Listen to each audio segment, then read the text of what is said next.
Hi, I'm Will. And I'm Risa, and this is Talent Talk. On today's show, we are so excited to be joined by award-winning singer-songwriter and a hero of both Risa and myself. Her name, Leigh Nash. But before we get to our interview with her, check out her amazing song, Good Trouble.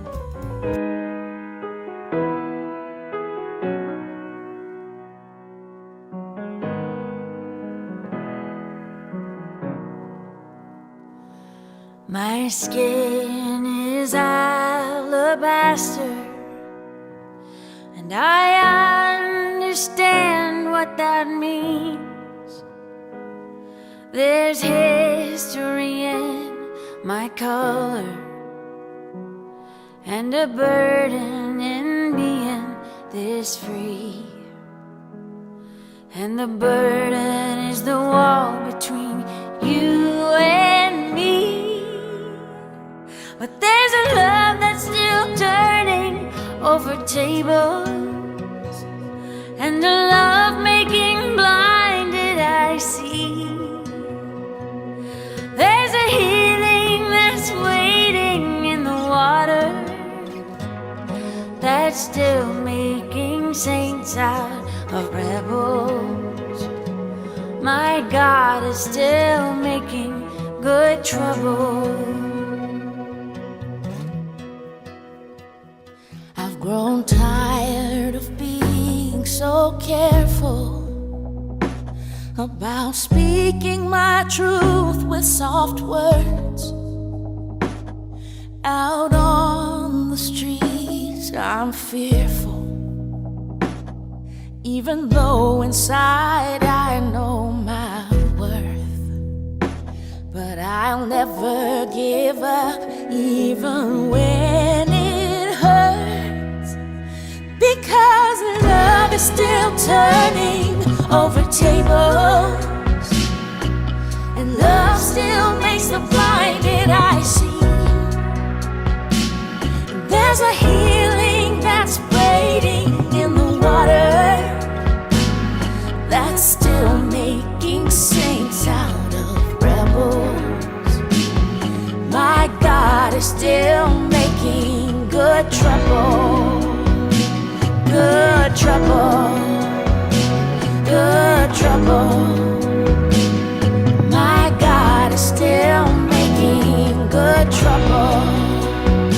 well, welcome back to Talent Talk. I am Will Nunziata, and I'm once again joined by my better half, Risa Binder. And I cannot believe I am saying this, but truly an artistic hero of mine and Risa's has joined us, and her name is the one and only award-winning Leigh Nash. Leigh, thank you so much for joining us today. Oh, thank you for having me. You guys are a hoot and a holler. Leigh Nash, I'm so grateful that we got a little sneak peek of your amazing talent with Good Trouble. We will get into that in just a moment, but Risa, I know that you have question one for our amazing guest.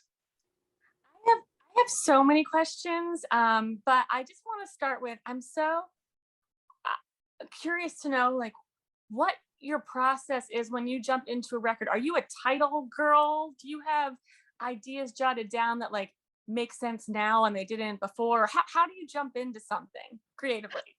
I generally like a story girl. It's the music first, title last. Like I don't after a song is written, I literally don't even care what the song's called, which I don't think that's a very smart way to go about that. Somebody else usually names the song. Yeah, I just like the part that I sing. I don't care what it's called. Well, and with this new record, The Tide Volume 1, which does that mean there's going to be another volume? But that's another question. But there's so many unbelievable collaborations. How did this new record come together? And it's like eating a cake, a delicious cake, listening to each song. So tell me more.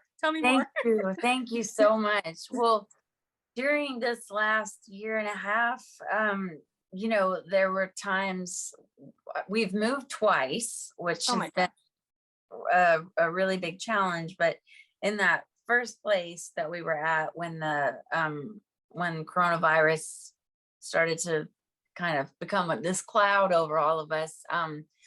I had just decided that I was going to hang it up for a while. My son is a senior in high school this year. And so I thought, well, maybe it's just a good time to just stay home, just call it and see how I feel when I feel it again. Because I just wasn't feeling it. I was sad. I was scared, stressed, all the things that we all have felt at times, I know. And then all this stuff in the world started happening, and I was, of course, paying attention to it because there was, nothing else to do. We weren't, in the car all the time or driving or distracted with social things or, anything. And so that combined with this extraordinary relationship and human, Anastasia Brown, she and a bunch of other amazing folks have started this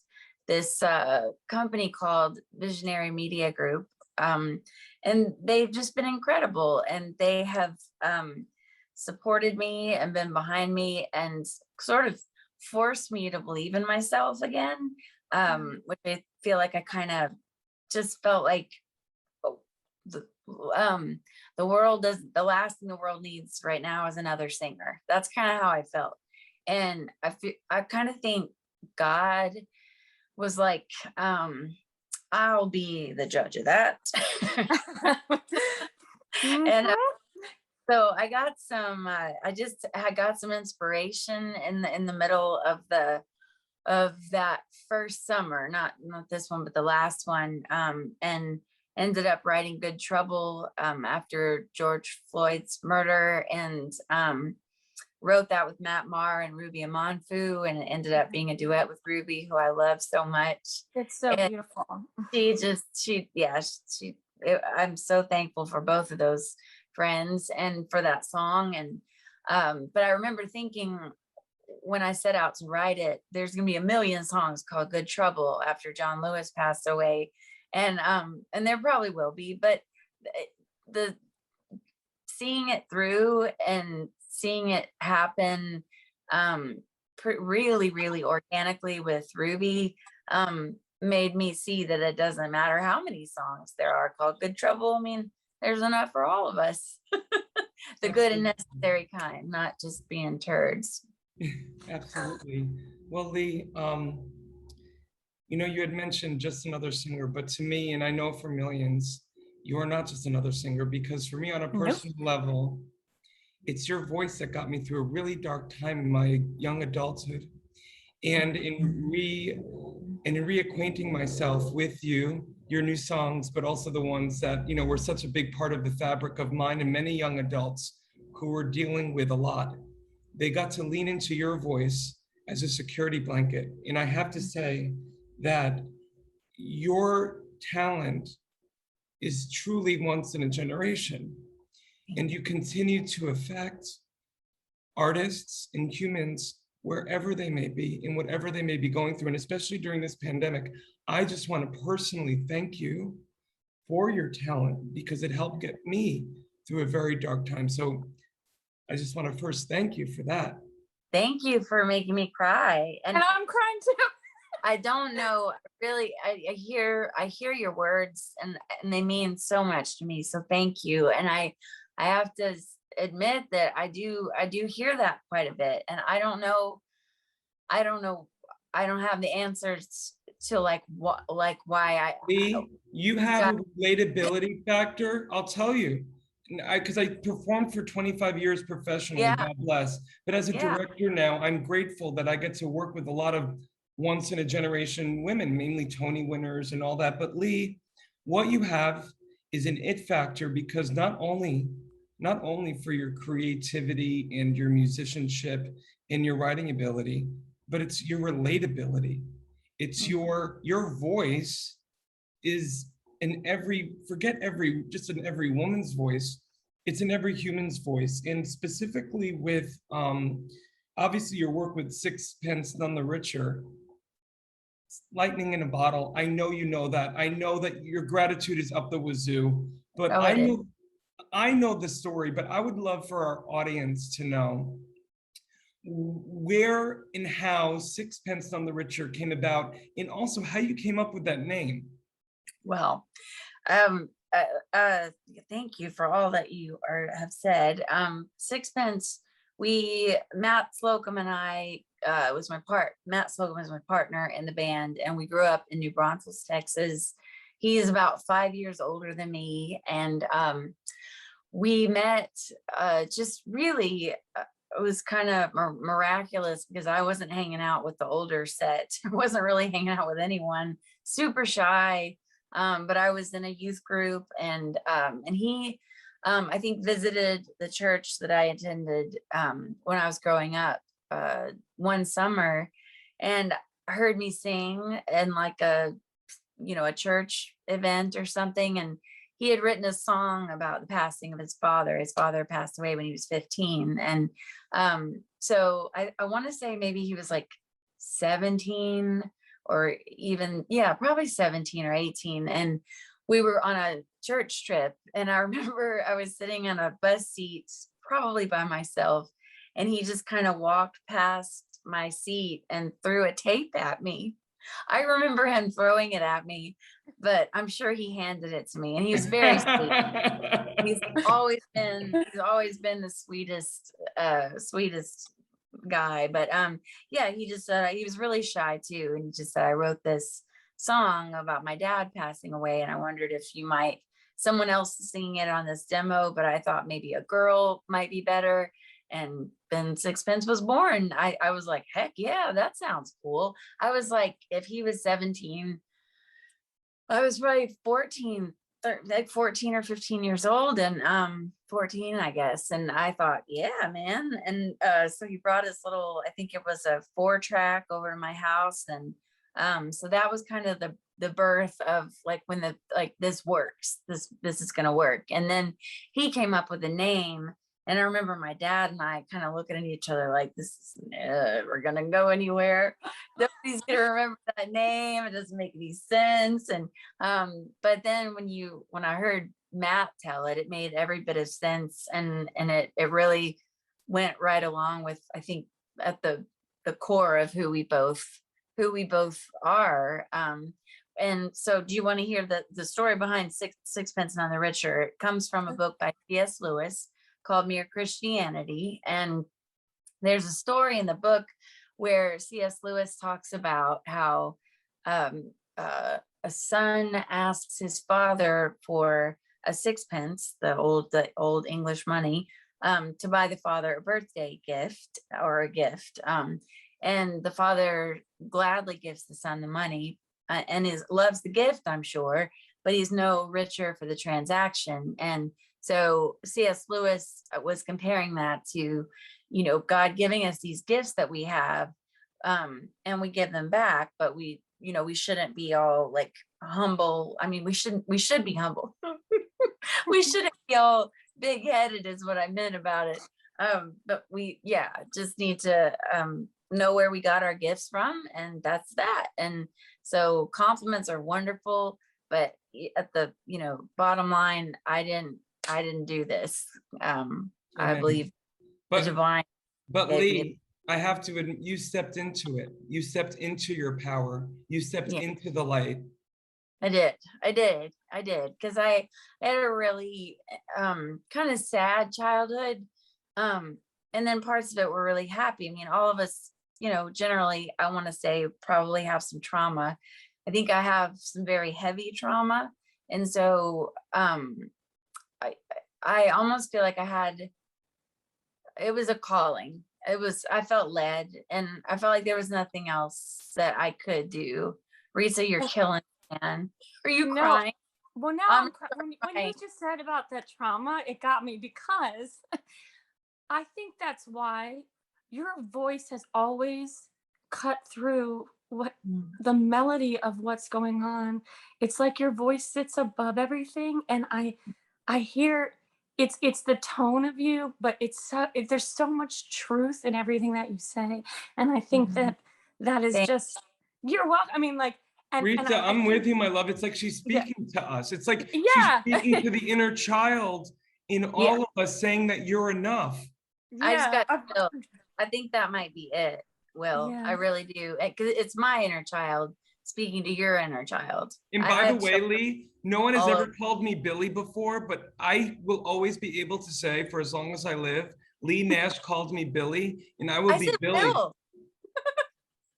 Did I say Bill? You said Billy at the beginning, but Leigh Nash, I am telling you, I will never be able to unhear it. I kind of want to change my name today. Is that a trauma? Oh my God. I think it's a healing. I think you're stepping into your healing, Billy. Leigh, okay.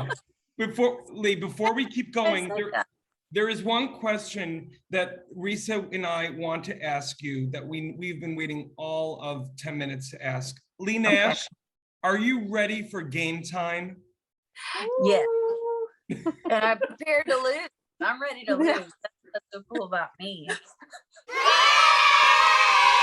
Well, Leigh Nash, our game today is the question game, and Risa has our questions book, and we would like you to pick a number between 1 and 150. Do you have a lucky number? Yeah. It's everybody's 7. Ah! Should we make it 8? Should I crank it up to 8? Let's crank it up to 8. Yes, Leigh Let's Nash. do 8. Let's get crazy. Here we go. Mm-hmm. Okay. Whoa, this is interesting. Okay. I don't know if I even understand this. You can spend a 2-week vacation in any movie universe.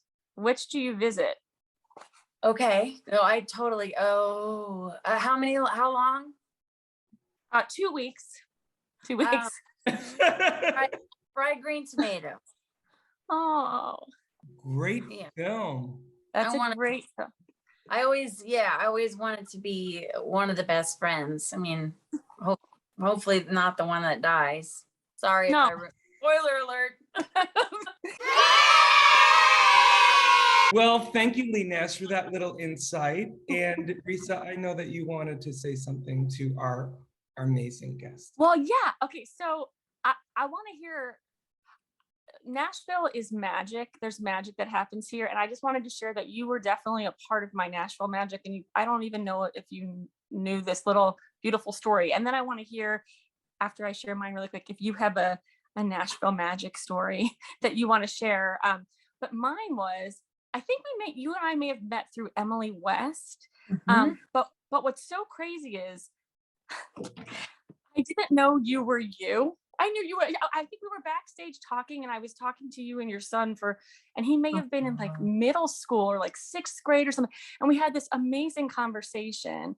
And then I think you got on stage and sang beautifully. And it hit me in that moment that, you were one of my North Stars as well. I mean, I grew up, of course, listening to Kiss Me, and your voice, I think your voice and who you are just helped me actually learn how to craft maybe more of what it is I wanted to put out into the universe myself. And so having that moment, it was at 3rd and Lindsley, and like when it hit me that I just had a conversation with one of my heroes and I didn't even know it, I was like so emotional and like just thank you for being so kind to me. Oh, So, absolutely. I think you some sequins on that night. Is that possible? Probably. Into it. No, I remember that. I can't remember. I do remember Henry being at 3rd and Lindsley though. Several times. Yeah. But do you have any fun, like when you first got to Nash, or magical moments that happen when you're like, oh yeah, I'm supposed to be here? Yeah. Yes, my magic moment, Risa, was going into City Winery to play a show. I think it was my show where I played a lot of the songs from the state I'm in right after it came out, and Susie Bogus and Kathy Mateo were on the stage already when I walked in, just sound checking, because they were playing that night too. I can't actually remember what the event was, but I don't know why they would have been there when I was doing my show, but they're heroes of mine. I mean, all time, those were my people when I grew up. Just, I love them so much. And when I walked in, and you know how long that room is, but Risa, like, you first walk in, they were on the stage and they go, Leigh, And I mean, I was like, Oh my gosh. They hugged me. Oh my They were so sweet. And I just didn't expect it. I didn't understand it. I didn't know why they knew me. And so yeah, it's just been kind of things like that over and over and over again. Not to mention the time that I got to sit by Dolly Parton and do, I think Guy Clark was there, and he's my favorite songwriter of all time. So I got to meet him. Oh my Kathy gosh. Day was there. A guy from the Birds. Sorry, I don't remember your name, man from the Birds, but it was at Radney Foster. It was unreal. But yeah, I mean, so many gifts and crazy Nashville things that have happened that that are gifts. And so my mom taught me very well. So much is given, much is required, and so I will always do my best to return, the favor where it's called for. Well, that could not be a better segue to my final ask, selfishly. Leigh Nash, I know I speak on behalf of millions when I ask if you wouldn't mind leaving us with a snippet or as much as you would like of your world-renowned hit single, Kiss Me? Yes. Yes. I will do it. I'm gonna have to do it a cappella. I'm gonna give myself a chord. All I right. love it. Leigh Nash, before you play, I just want to thank you on behalf of Risa and me and everyone here at Talent Talk for not only joining us, but for continuing to heal us. Thank you. As I continue to heal myself, that is the best hope I can think of, is that it heals other people. That's my purpose here. So that's what I'm doing. And you're All right. doing it. Thank You're you. doing. Thank you so much. And thank you for doing this and for having me. So here's Kiss Me a cappella. All right. Kiss me out of the bearded barley nightly, beside the green, green grass. Swing, swing, swing the spinning step. You wear those shoes and I will wear that dress. Oh, kiss me beneath the milky twilight. Lead me out on the moonlit floor. Lift your open hand, strike up the band and make the fireflies dance. Silver moon sparkling. So kiss me. La la la, la la la, la la la. Kiss me. I figured that's probably all you have time for. Leigh Nash, anything else? People should start Venmoing you millions of dollars. You are such a gem on this planet. And thank you so much for giving your light. And you are certainly the best. Thank you. Thank you so much. Can't thank you enough. This made my day. God Us bless you. too.